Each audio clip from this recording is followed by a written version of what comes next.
It's the Therapeutic Drive-Thru, mental health tidbits you can use in everyday life while I wait for my food on the Chick-fil-A drive-thru. Today, we are talking about grooming.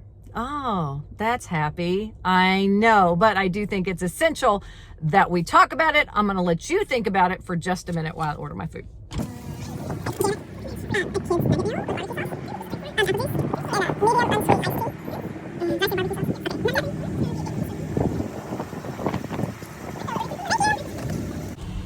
So what exactly is grooming? Grooming is when an individual wins favor with a child or a family for the sole intention of child sexual abuse. Nearly half of all cases of sexual abuse start with some sort of grooming behavior. So I think it's important to talk about how these individuals work. What is their method?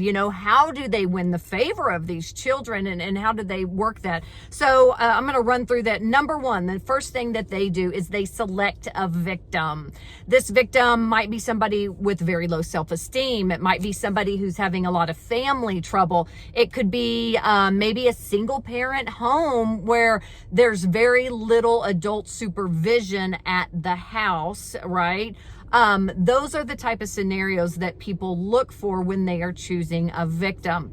The second thing they do is they start isolating that individual. And this is how that works, where they go, oh, I'll give you a ride to the ballpark because your mother can't because she's working, and you're like, oh, you don't even have kids at the ballpark, right?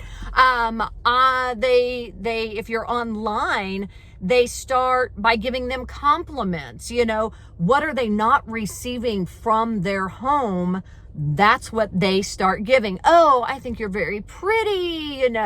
You have so many amazing qualities. And then you have this individual who maybe is not hearing that on a regular basis. And so that really sucks them in and lures them in. And that's how they work on isolating that victim. The third thing that they do is they start to build trust with that child, and they start to test them on keeping secrets. Can they tell them things without them telling their parents? That is essential in this grooming step. They build relationships, they give them compliments and attention, but don't tell your parents. We don't want them to know. And if they, can then keep that secret, that's when they move on to that step 4, which is the desensitization of that individual. This is maybe where they start wrestling with them, gives them the ability to touch that child in inappropriate places and see how that child reacts. They start showing them pictures of pornography. They start bringing up sexual topics, because, we already know they can keep secrets. So now we're going to start desensitizing them to the events that are about to take place. Eventually, that is when the predator acts. So what happens after this event? After this event is when this predator moves into the maintenance stage. During that maintenance stage, all of a sudden, they flip the script.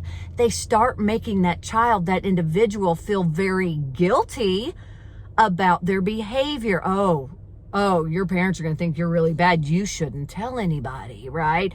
And that further alienates that child from any type of protective source. And what they have done now is they have gained control. So what do you do if you feel like your children are involved in a grooming situation? You notify the authorities. Absolutely. That's the first thing you do. You start figuring out those areas that this person has access to your child. Most importantly, okay, hear me when I say this, do not treat your child like they are at fault.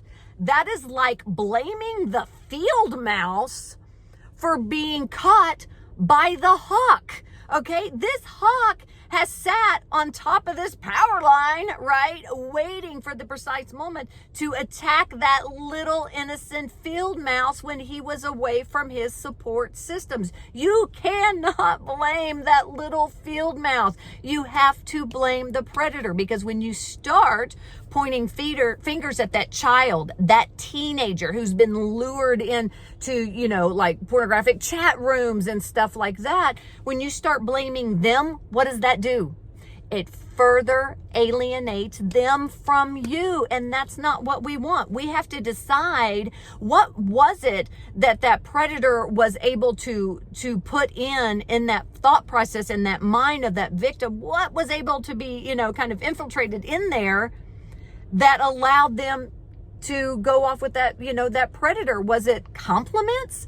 Was it love? Was it unconditional support? And we have to find ways to start reshaping that child's vision of what is appropriate, what is comfortable in this situation. So, as much as we don't like to talk about topics like this, they are absolutely necessary. So there you go. That is today's Therapeutic Drive-Thru.